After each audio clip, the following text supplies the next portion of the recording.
సభకు నమస్కారం.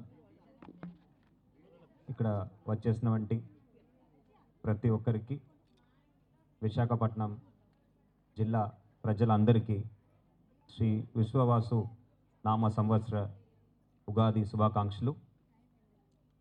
రాబోయే సంవత్సరం ప్రతి ఒక్కరికి మేలు జరిగే విధంగా అన్ని రకాలుగా చదువుతున్న పిల్లలకు కావచ్చు, వ్యాపారం చేసిన వారు కావచ్చు, ప్రభుత్వ ఉద్యోగులకు కావచ్చు, ప్రతి ఒక్కరికి కూడా అనుకూలంగా ఉండాలని ఆ దేవుడిని ప్రార్థిస్తున్నాను. తెలుగు రాష్ట్రాల ప్రజలకు అత్యంత ముఖ్యమైన పండుగల్లో ఉగాది ఒకటి. ఈ పేరు వినగానే అందరికీ గుర్తొచ్చేది ఉగాది పచ్చడి, పంచాంగ శ్రవణం. పచ్చడి అందరూ తిని ఉంటారు అనుకుంటున్నాను. కొంతమందికి చేరింది, కొంతమందికి చేరలేకపోయింది. బయట ఏర్పాటు చేసాము. సో ఈ పచ్చడి మీకు ఎందుకు ఇస్తున్నామో అందరికీ తెలుసు. ఎందుకు ప్రతి ఉగాది కూడా మనం తింటున్నామో తెలుసు. ఏ విధంగా ఆ పచ్చడిలో 6 రుచులు ఉంటాయో, స్వీట్నెస్ కానీ సోర్నెస్ కానీ ఉంటాయో, ఆ విధంగా మన లైఫ్లో కూడా అప్స్ అండ్ డౌన్స్ ఉంటాయి. ఆ అప్స్ అండ్ డౌన్స్ని దాటుకొని ఆ దేవుడి మీద నమ్మకంతో అందరూ ముందుకు వెళ్ళాలి, మీరు అనుకున్న లక్ష్యాలని సాధించాలని మనకు తెలపడానికి ఈ పచ్చడి ఒక ఉదాహరణ. దాంతోపాటు మనకు ప్రతి సంవత్సరం గుర్తు వచ్చేది పంచాంగ శ్రవణం. పంచాంగ శ్రవణం కూడా చాలా చక్కగా మన పండితులు అందరూ వినిపించారు. దాన్ని వింటే ఎంత మేలు జరుగుతుంది అనేది కూడా వాళ్ళు వివరించారు. మనం ప్రతిరోజు బయటకు వెళ్ళేటప్పుడు అమ్మగారు చెప్తారు, బాబు జాగ్రత్తగా వెళ్ళేసిరా అని.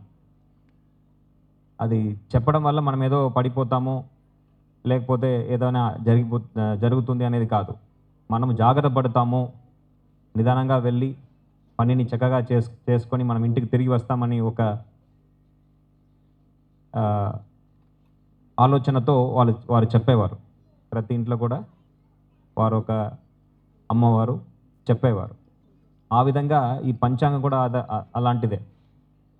ఎక్కడెక్కడ మనము జాగ్రత్త పడాలి, ఏ రాశులు వారు ఏ విషయాల మీద దృష్టి పెట్టాలి, దేనికి ప్రాధాన్యత ఇవ్వాలి, దేన్ని మనము ఎలాంటి కార్యక్రమాలు మనం చేపట్టాలి, దాన్ని చెప్పడానికే ఈ శ్రవణం అనేది. సో నేనైతే దీన్ని ఒక స్టాటిస్టికల్ రిపోర్ట్గా భావిస్తాను. గత దశాబ్దాలుగా, సెంచురీస్గా జరిగే అంశాలని మన పెద్దవాళ్ళు గుర్తించి ఈ రాశిలో పుట్టిన వారు ఈ విధంగా ఉంటారు, మన ప్లానెట్స్ ఒక అలైన్మెంట్ కూడా ఇలా ఉన్నప్పుడు ఇలాంటి విషయాలు జరుగుతాయి అనేది వాళ్ళు గుర్తించి ఈ పంచాంగం అనేది వాళ్ళు రూపొందించారనేది నేనైతే భావిస్తున్నాను.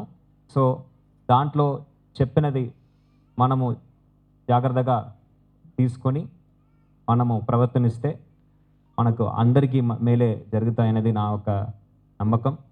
సో ఈ పంచాంగం శ్రవణం కూడా అందరూ విన్నారు.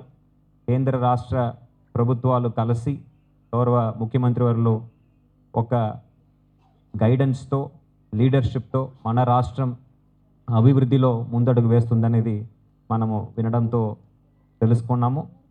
మనము కూడా మనవంతు కృషి చేయాలి. ప్రతి విషయంలో కూడా రైతులు కావచ్చు,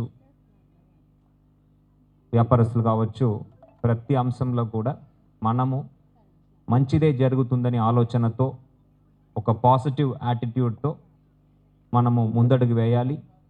అందరికీ మేలే జరుగుతుంది. మన రాష్ట్రం గత సంవత్సరాల కన్నా రాబోయే సంవత్సరంలో ఎక్కువ అభివృద్ధి చెంది మనం అనుకున్న జీడిపి గ్రోత్ స్వర్ణాంధ్రగా 2047లో మనము రూపొందించాలంటే 15% జీడిపి గ్రోత్ ఉండాలి. ఆ జీడిపి గ్రోత్ కేవలం ఒక 10 మంది కృషి చేయడం వల్ల రాదు. ప్రభుత్వంలో ప్రజలు కూడా కలుసుకొని ముందడుగు వేయాలి. దానికి ఈరోజు గౌరవ ముఖ్యమంత్రి వర్యులు శ్రీకారం చుడుతున్నారు. P4 అనే కార్యక్రమం ద్వారా పబ్లిక్, ప్రైవేట్ పీపుల్ పార్ట్నర్షిప్ అని ప్రజలు కూడా కలుపుకొని ప్రజల్లో కూడా ధనవంతులు పేదవాళ్ళని ఆదుకోవాలని ఉద్దేశంతో ఈ P4 కార్యక్రమం ఈరోజు ప్రారంభిస్తున్నారు.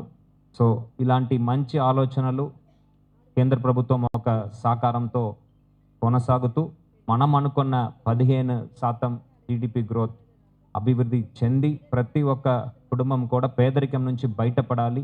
మన రాష్ట్రం మన జిల్లా అభివృద్ధి చెందిన జిల్లాగా త్వరలో మారాలని కోరుతూ ఇక్కడ వచ్చేసిన ప్రతి ఒక్కరికి ప్రత్యేకంగా ఇక్కడ వచ్చేసిన కవులందరికీ చాలా చక్కటి ప్రసంగాలు వారు చేశారు.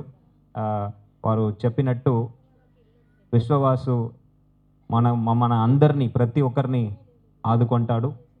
ప్రతి ఒక్క కుటుంబం కూడా బాగుంటుందని ఆ దేవుడిని ప్రార్థిస్తూ కోరుతూ సెలవు తీసుకున్నాను. Thank you.